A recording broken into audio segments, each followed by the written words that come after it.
Shalom teman-teman yang dikasihi Tuhan, saya Hendri Wirasasmita dari PDPKK Santa Maria, Ratu Rosari, Gianyar.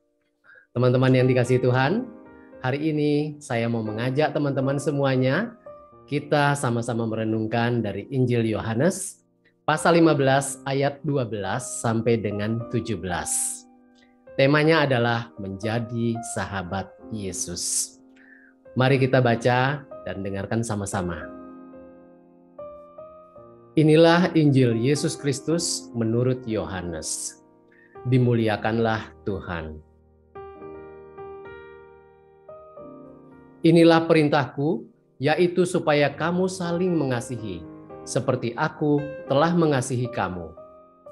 Tidak ada kasih yang lebih besar daripada kasih seorang yang memberikan nyawanya untuk sahabat-sahabatnya. Kamu adalah sahabatku, jikalau kamu berbuat apa yang kuperintahkan kepadamu. Aku tidak menyebut kamu lagi hamba, sebab hamba tidak tahu apa yang diperbuat oleh tuannya. Tetapi aku menyebut kamu sahabat, karena aku telah memberitahukan kepada kamu segala sesuatu yang telah kudengar dari Bapa-Ku. Bukan kamu yang memilih aku, tetapi akulah yang memilih kamu. Dan aku telah menetapkan kamu supaya kamu pergi dan menghasilkan buah. Dan buahmu itu tetap, supaya apa yang kamu minta kepada Bapa dalam namaku, diberikannya kepadamu. Inilah perintahku kepadamu, kasihilah seorang akan yang lain. Demikianlah sabda Tuhan. Terpujilah Kristus. Teman-teman yang dikasihi Tuhan, sungguh luar biasa ya. Kita bukan lagi dipandang sebagai seorang hamba oleh Tuhan kita Yesus Kristus. Yesus mengangkat kita sebagai sahabatnya. Katanya, aku tidak menyebut kamu lagi hamba, tetapi aku menyebut kamu sahabat. Teman-teman yang dikasihi Tuhan, supaya kita bisa menjadi sahabatnya, kita perlu memenuhi beberapa hal. Jadi apa saja kriteria supaya kita bisa menjadi sahabat Yesus? Yang pertama, teman-teman, dipilih oleh Yesus sendiri. Bukan kamu yang memilih aku, tetapi akulah yang memilih kamu. Begitu kata Yesus. Ya, kita dipilih dengan hak eksklusif dari Yesus sendiri. Artinya apa? Artinya, hanya Yesuslah yang berhak menentukan.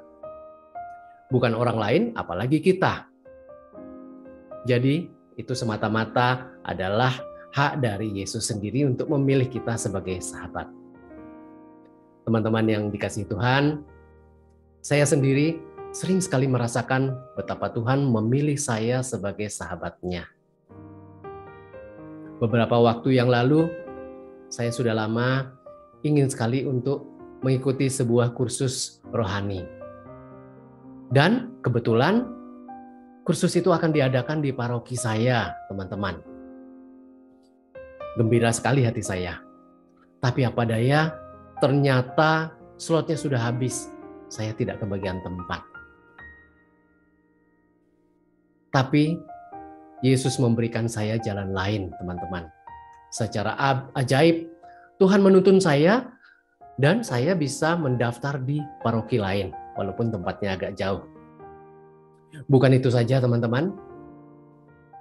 Pada saat kursus mau dimulai, karena saya tinggal sejalur, saya kemudian diminta untuk antar jemput dari pengajar-pengajar kursus ini. Tentu saja tawaran itu segera saya sanggupi. Akhirnya, antar jemput ini berlanjut selama 2 bulan lamanya. Saya antar jemput pengajar bergantian. Karena setiap weekend pengajarnya beda-beda. Mereka datangnya dari luar kota, teman-teman. Ngantarnya, jadi saya jemput di penginapan, tempat mereka menginap. Saya antar ke paroki, 1 jam perjalanan. Kemudian selesai kursus, saya antar dari paroki, balik kembali ke penginapan tempat mereka tinggal. Ternyata tugas ini jadi berkat bagi saya, teman-teman. Saya jadi berkesempatan sepanjang jalan untuk bisa bercakap-cakap dengan para pengajar ini. Anehnya, teman-teman yang dikasihi Tuhan, seakan-akan saya bukan bercakap-cakap dengan para pengajar ini, tapi dengan Yesus sendiri yang mengajarkan saya hal-hal. Seolah-olah seperti dua orang sahabat saja layaknya. Rasa haus saya akan firman menjadi terpenuhi karena banyak hal, banyak pengetahuan yang saya dapat. Lihat teman-teman, bagaimana Yesus dengan caranya sendiri, dia sudah memilih kita untuk boleh menjadi sahabatnya. Tapi bagaimana sikap kita sendiri, teman-teman? Apakah kita sudah menjadikan Tuhan sebagai sahabat kita? Apakah kita, kalau permohonan kita tidak dikabulkan misalnya, kemudian kita pergi menjauh, apakah kita bersyarat pada Tuhan, misalnya, kalau doa saya dikabulkan, baru saya akan rajin berdoa. Teman-teman yang dikasihi Tuhan, tadi kita lihat kriteria menjadi sahabat Yesus. Yang pertama adalah dipilih oleh Yesus sendiri. Yang kedua, saling mengasihi. Yesus berkata begini, inilah perintahku, yaitu supaya kamu saling mengasihi seperti aku telah mengasihi kamu.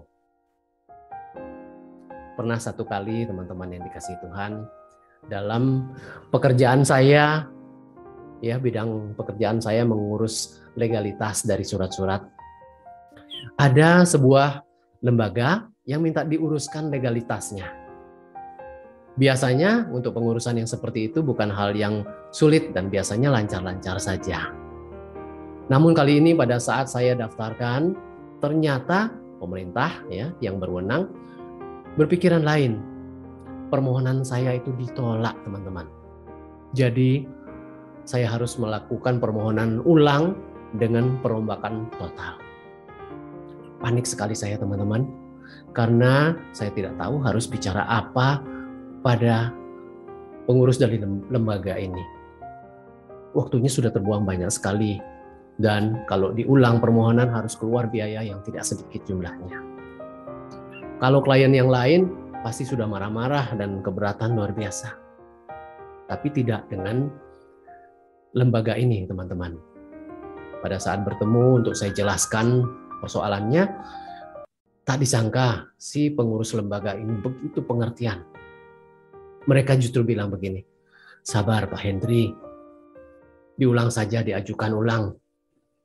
Semoga Tuhan memberkati. Teman-teman, seketika hati saya menjadi sejuk sekali. Luar biasa, ternyata memang benar. Ada kasih di antara saudara-saudara, sahabat seiman. Apakah kita semua sudah mengasihi orang lain, teman-teman? Ataukah kita masih mementingkan diri sendiri dengan ego kita sendiri? Itu hanya kita yang bisa menjawabnya. Tadi, apakah kriteria untuk menjadi sahabat Yesus? Yang pertama adalah dipilih oleh Yesus sendiri. Yang kedua, saling mengasihi. Yang ketiga, rela berkorban. Yesus mengatakan, tidak ada kasih yang lebih besar daripada kasih seorang yang memberikan nyawanya untuk sahabat-sahabatnya. Teman-teman, tidak ada teladan yang lebih sempurna daripada pengorbanan yang dilakukan oleh Yesus sendiri kepada kita manusia.